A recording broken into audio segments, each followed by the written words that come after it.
मांगे चल रही हैं यहाँ पे, और किसानों के लिए, छात्रों के लिए बेरोजगारी और महंगाई की मुख्य मांगे हैं। और हम देखिए, किसानों के सामने आज के समय में सबसे बड़ी समस्या है कि उनके ज़मीनों को प्राइवेटाइजेशन के सेक्टर में भेजा जा रहा है। केंद्र सरकार ने किसानों की कोई सूध नहीं ली है। राज्य सरकार ने पूरी तरह से किसानों को अपनी नज़रों से ओझल कर दिया। 3 लाख करोड़ रुपए से ऊपर का आज किसानों के ऊपर कर्ज है।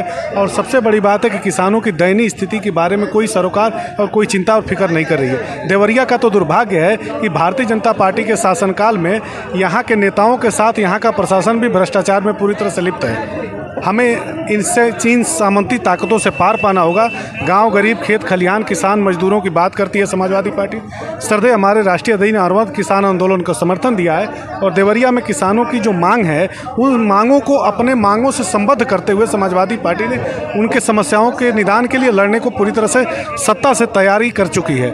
आने वाला जो समय है वो भारतीय जनता पार्टी के ताबूत में अंतिम कील ठोकेगा, और समाजवादी पार्टी देवरिया जनपद की 7 विधानसभा सीटों पर जीत का परचम लहराएगी और किसानों के हितों पर पूरी तरह से ध्यान देकर के किसानों को संरक्षित करेगी। एक सवाल सर, एक सवाल, क्षेत्र के 7 विधानसभा बीजेपी के हाथों में है। किसी प्रतिनिधि ने आज अभी तक से जो है किसानों के हक में आवाज उठाया या किसानों के हक की बात की क्या? देखिए, भारतीय जनता पार्टी कभी किसानों की बात कर ही नहीं सकती है। 7 विधायक भ्रष्टाचार में लिप्त हैं।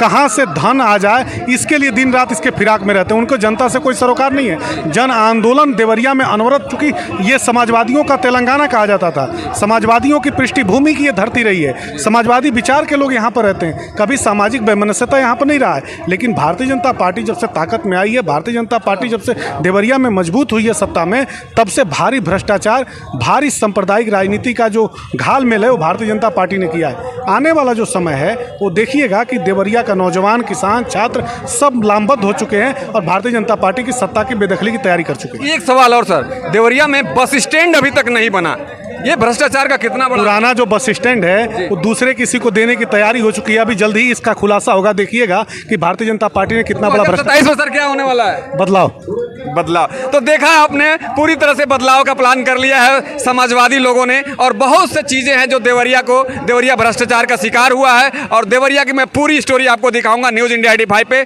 मैं निगम जी लाइव बना हुआ हूँ देवरिया से।